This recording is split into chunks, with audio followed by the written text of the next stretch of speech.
Hello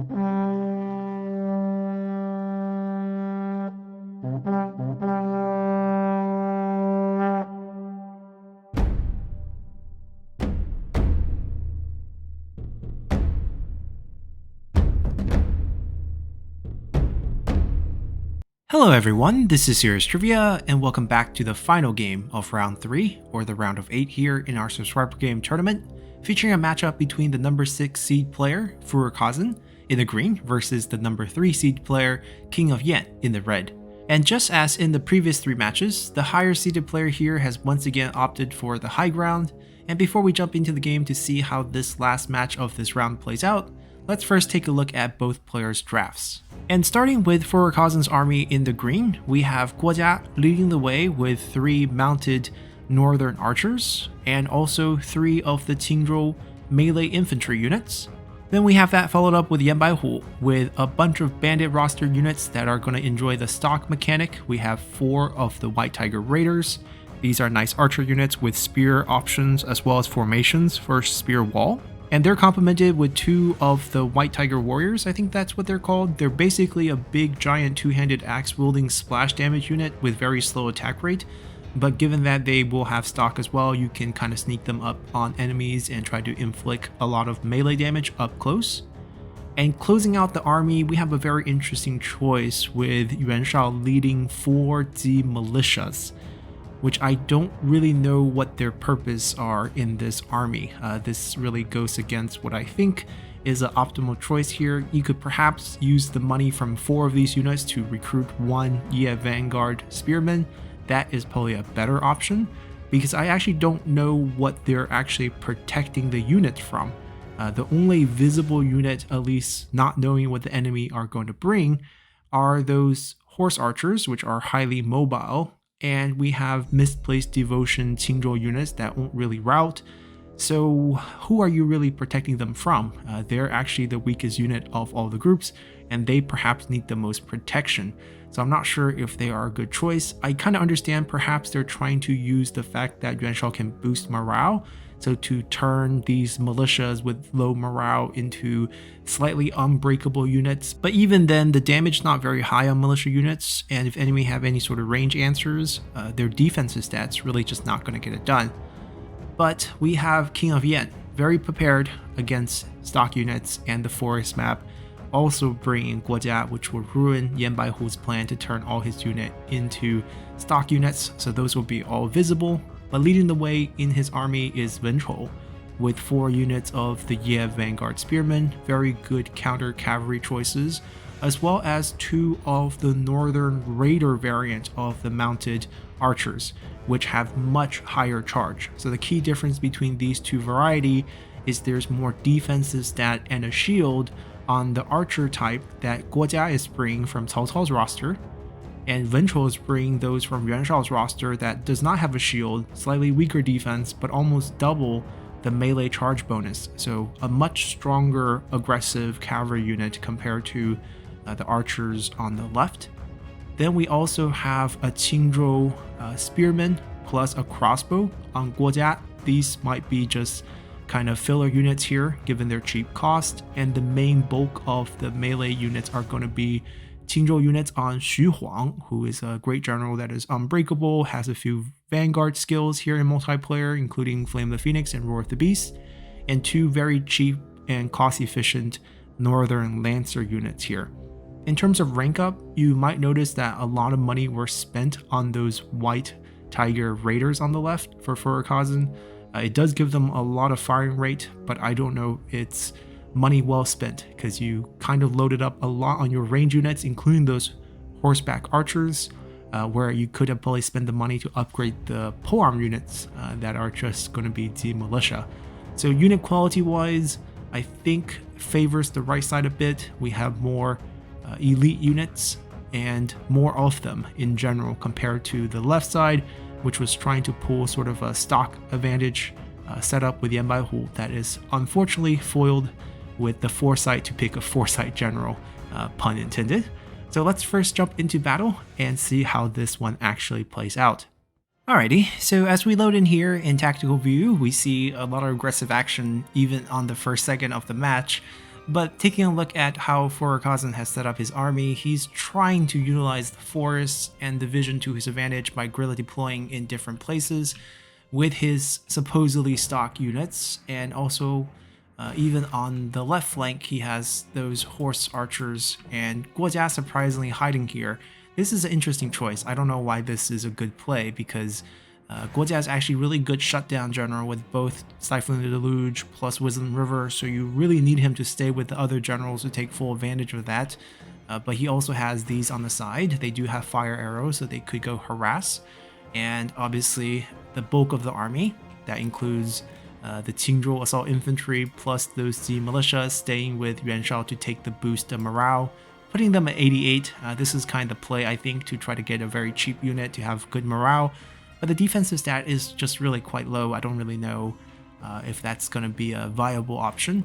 Qingzhou unit's going to do fine. They have really good damage that can double when they are in trouble. So you actually don't really want them to have high morale. Like getting them boosted by Yuan Shao goes against what you want to happen with Qingzhou units. You want them to lose morale first, double the damage, dish out for 30 seconds, and then perhaps come and boost them afterwards. So having him is fine, just not initially like this. And then this is where the whole strategy kind of revolves around, having these invisible units with very, very fast range attack rate. I think a lot of players took what we mentioned in round 1 to heart, when we mentioned that if you're going to upgrade a unit, it's much better to upgrade the range units, because they gain tremendous amount of range attack rate once you give them more rank up compared to what you will get on melee variants when you upgrade them. So as you can see, these tier 10 units. The difference, I believe, is... that's actually interesting. Why are these different? There's no formations. They're on the same general. I'm a tad confused about this difference too.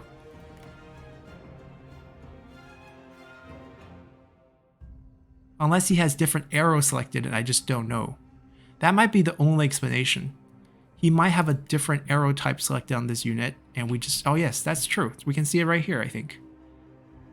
Wait, 450. Yes, and then these are 6. So they're different arrows. I think that's the standard arrow. I think this one is the poison or the fire arrow. So that's the only explanation of the attack rate difference.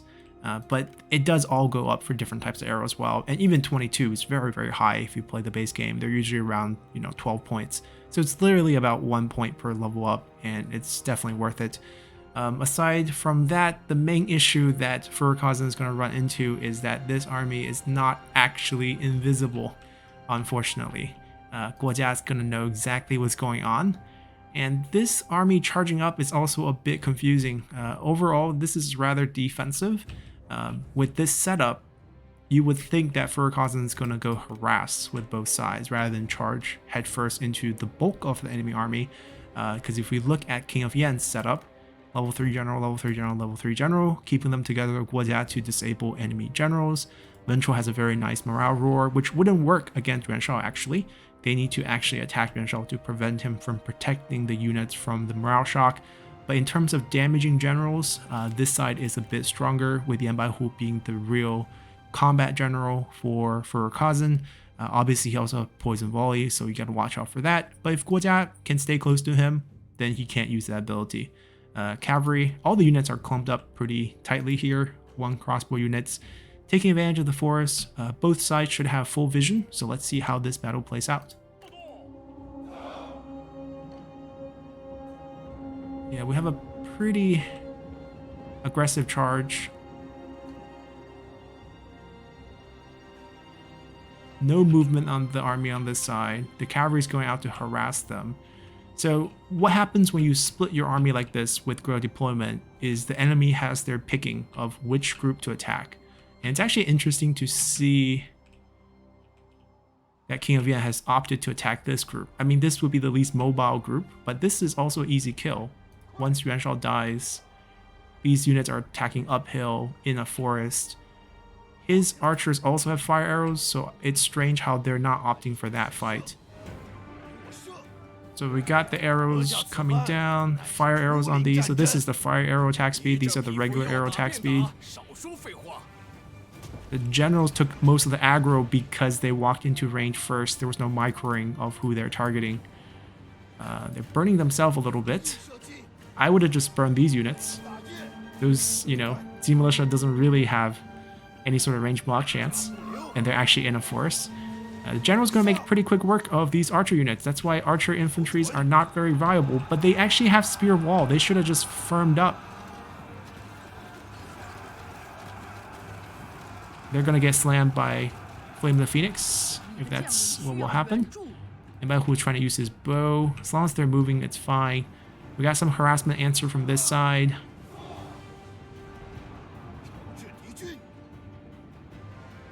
The generals haven't really been able to dish out damage. Guojia's coming in to shut down his abilities. That's exactly what you want. And then perhaps Wisdom River to follow that up. A roar to decrease morale since Yuan Shao's not nearby. Yeah, the splitting of the force with guerrilla deployment, unless you're invisible, right? Even if you're invisible, you know, you're opting into a fight that you're going to be disadvantaged everywhere. The roar took out Yan Baihu. Wow. So it was the -30 roar. He probably had fire arrows on him, so he felt the... Yeah, and there's also fear. So Yan Baihu actually wasn't able to do anything. And now the cavalry's cleaning up on these. Because none of these units can actually withstand a cavalry charge unless they stayed in formation, which they do have. So Yan Baihu's retinue pretty much wash. Yuan Shao is alone, without any smash ability, prime target for cavalry units. The Z Militia is here, not with Yuan Shao, so only 20-something morale, as they're going to be facing off against much better units. The plan's unraveling really fast. Yuan Shao is trying to come back, but he's staying in melee because there's going to be a unit on top of him at all time. And they're not going to get their morale boost, and they're going to get routed. These cavalries have shown up, but the charge difference is pretty significant. 200 versus about around 100. So I wonder how this fight will turn out as well.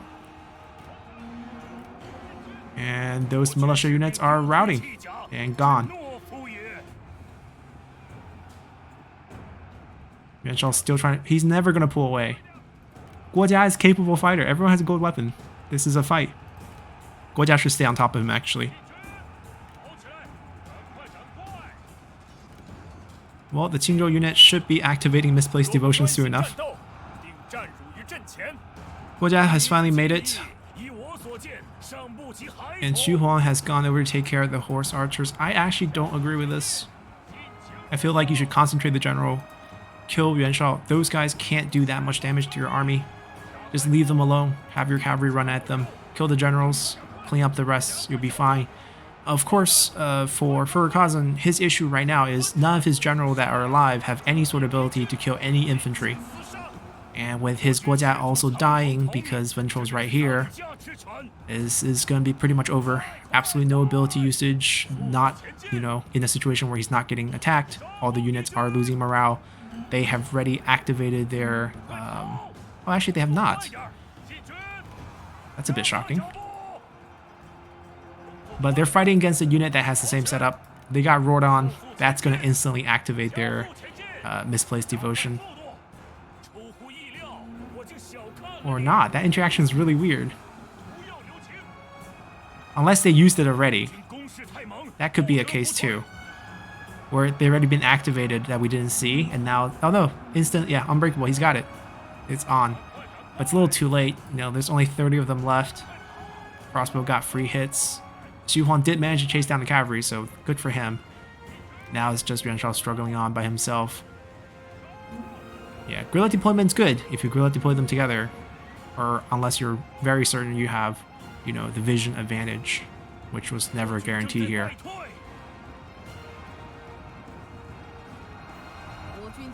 And that's it. That was fast.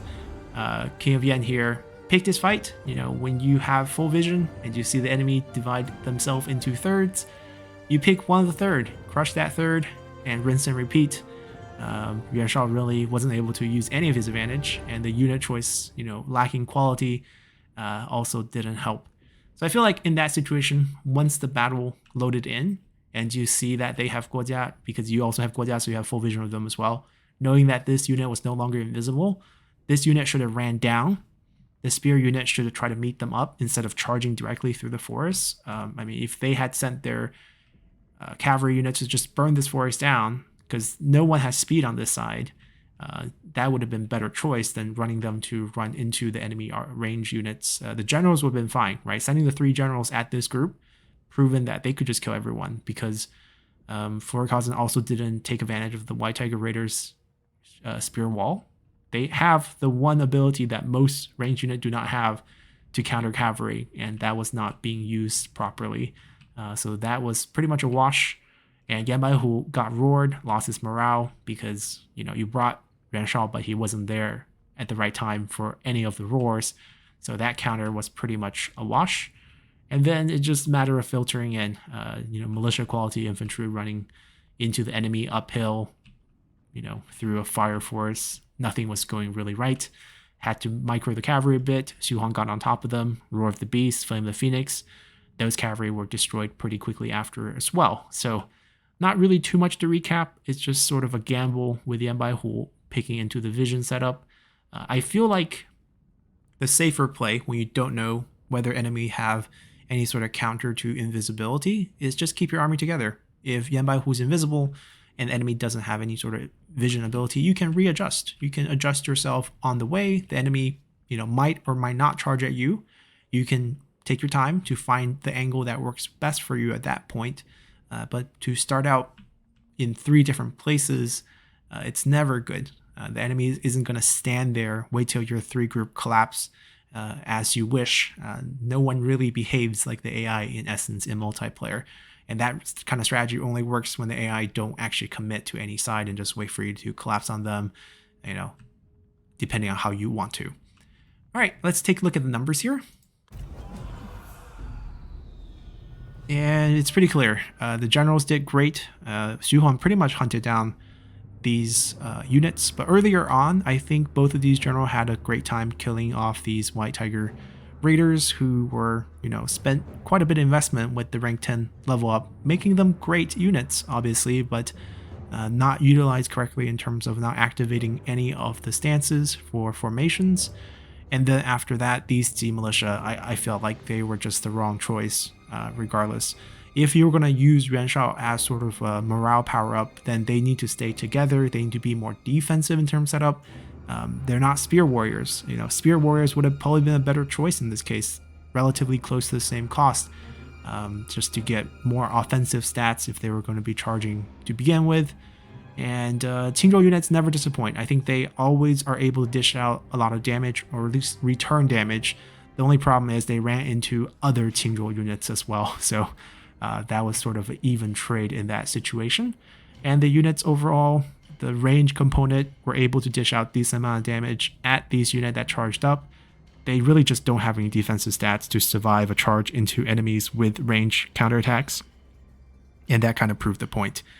Cavalry did great, free reign pretty much of the entire battle, because the only counter were these units that had trouble kiting away, as well as we have, that's the one counter to cavalry if they're on brace, they're on defense, which is really not the case. And even then, it's not flexible enough to cover enough ground to prevent any sort of shot cavalry attack. So that's why, Vanguard Spearman was at 360 degrees, and square formation is really just the counter to cavalry. Any other unit that's kind of static, just a wall of spears, isn't really a counter to cavalry, because the cavalry will never charge at you. So that's kind of the situation.